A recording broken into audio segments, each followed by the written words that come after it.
जय श्री सीताराम। मेघनाद की मृत्यु के बाद पत्नी सुलोचना का क्या हुआ? सुलोचना वासुकी नाग की पुत्री और लंका के राजा रावण के पुत्र मेघनाद की पत्नी थी। लक्ष्मण के साथ हुए एक भयंकर युद्ध में मेघनाद का वध हुआ। उसके काटे हुए शीश को भगवान श्री राम के शिविर में लाया गया। अपने पति की मृत्यु का समाचार पाकर सुलोचना ने अपने ससुर रावण से राम के पास जाकर पति का शीश लाने की प्रार्थना की, किंतु रावण इसके लिए तैयार नहीं हुआ। उसने सुलोचना से कहा कि वह स्वयं राम के पास जाकर मेघनाद का शीश ले आए। क्योंकि राम पुरुषोत्तम हैं, इसलिए उनके पास जाने में तुम्हें किसी भी प्रकार का भय नहीं होना चाहिए। रावण के महापराक्रमी पुत्र मेघनाद का वध करने की प्रतिज्ञा लेकर लक्ष्मण जिस समय युद्ध भूमि में जाने के लिए प्रस्तुत हुए, तब राम उनसे कहते हैं, लक्ष्मण, रण में जाकर तुम अपनी वीरता और रण कौशल से रावण पुत्र मेघनाद का वध कर दोगे, इसमें मुझे कोई संदेह नहीं है।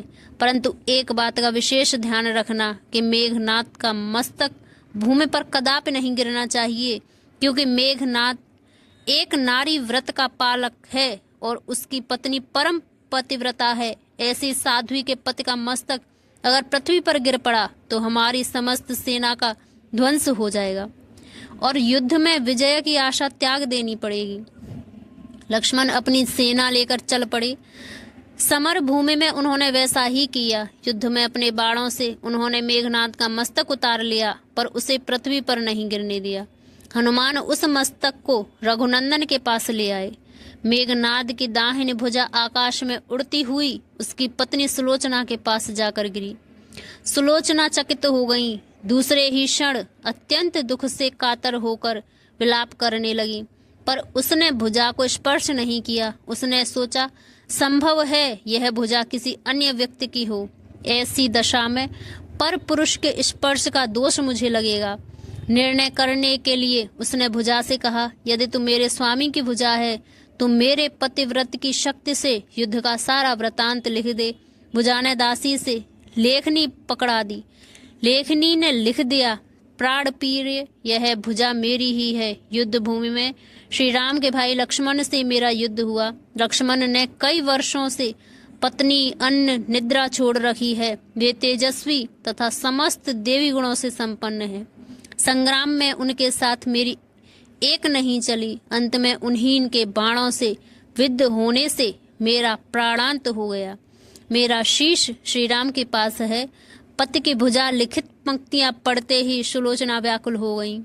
पुत्र वधु के विलाप को सुनकर लंकापति रावण ने आकर कहा, शोक न कर पुत्री, प्रातः होते ही सहस्त्रों मस्तक मेरे बाणों से कट कट कर पृथ्वी पर लौट जाएंगे। मैं रक्त की नदियां बहा दूंगा। करुण सी चीत्कार करती हुई सुलोचना बोली, पर इससे मेरा क्या लाभ होगा? सहस्त्रों क्या, करोड़ों शीश भी मेरे स्वामी के शीश के अभाव की पूर्ति न कर सकेंगे। सुलोचना ने निश्चय किया कि उसे अब सती हो जाना चाहिए, किंतु पति का शव तो राम दल में पड़ा हुआ है, फिर वह कैसे सती होती? जब अपने ससुर रावण से उसने अपना अभिप्राय कहकर अपने पति का शव मंगवाने के लिए कहा, तब रावण ने उत्तर दिया, देवी, तुम स्वयं ही राम दल में जाकर अपने पति का शव प्राप्त करो। जिस समाज में बाल ब्रह्मचारी हनुमान, परम जितेंद्रिय लक्ष्मण, एक पत्नी व्रती भगवान श्री राम विद्यमान है, उस समाज में तुम्हें जाने से डरना नहीं चाहिए। मुझे विश्वास है कि इन स्तुत्य महापुरुषों के द्वारा तुम निराश नहीं लौट आओगी। सुलोचना के आने का समाचार सुनते ही श्री राम खड़े हो गए।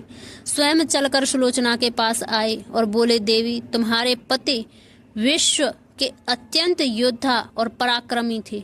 उनमें बहुत से सद्गुण थे, किंतु विधि की लिखी को कौन बदल सकता है। आज तुम्हें इस तरह देखकर मेरे मन में पीड़ा हो रही है। सुलोचना भगवान की स्तुति करने लगी। श्री राम ने उसे बीच में ही टोकते हुए कहा, देवी, मुझे लज्जित न करो। पतिव्रता की महिमा अपार है, उसकी शक्ति की तुलना नहीं की जा सकती।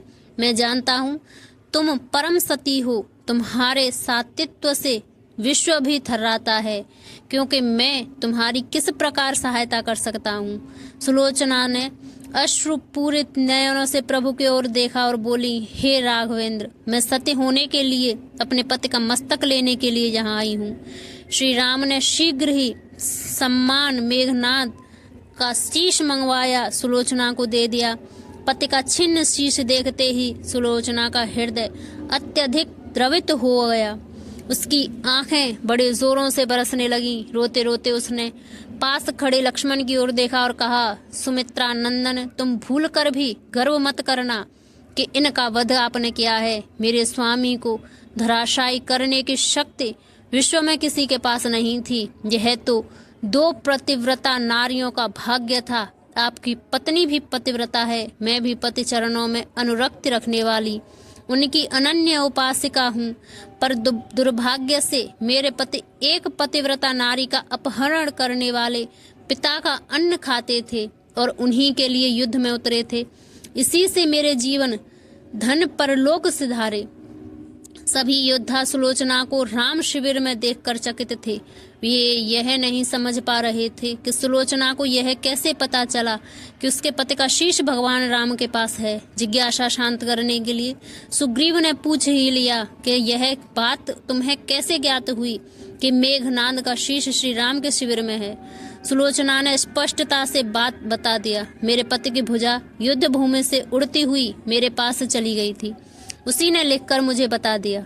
व्यंग भरे शब्दों में सुग्रीव बोल उठे, निष्प्राण भुजा यदि लिख सकती है फिर तो यह कटा हुआ सिर भी हंस सकता है। श्री राम ने कहा, व्यर्थ बातें मत करो मित्र, पतिव्रता के महत्व को तुम नहीं जानते। श्री राम की मुख कृत्य देखकर सुलोचना उनके भावों को समझ गई। उसने कहा, यदि मैं मन वचन कर्म से पति को देवता मानती हूँ तो मेरे पति का यह निर्जीव मस्तक हंस उठे। सुलोचना की बात पूरी भी नहीं हुई थी कि कटा हुआ मस्तक जोरों से हंसने लगा। यह देखकर सभी दंग रह गए। सभी ने पतिव्रता सुलोचना को प्रणाम किया। सभी पतिव्रता की महिमा से परिचित हो गए थे। चलते समय सुलोचना ने श्री राम से प्रार्थना की, भगवान, आज मेरे पति की अंत्येष्टि क्रिया है और मैं उनकी सहचरी उनसे मिलने जा रही हूँ। आज युद्ध बंद रहे। श्री राम ने सुलोचना की प्रार्थना स्वीकार कर ली। सुलोचना पति का सिर लेकर वापस लंका आ गई। लंका में समुद्र के तट पर एक चंदन की चिता तैयार की गई। पति का शीश गोद में लेकर सुलोचना चिता पर बैठी और धधकती हुई अग्नि में कुछ ही क्षणों में सती हो गई।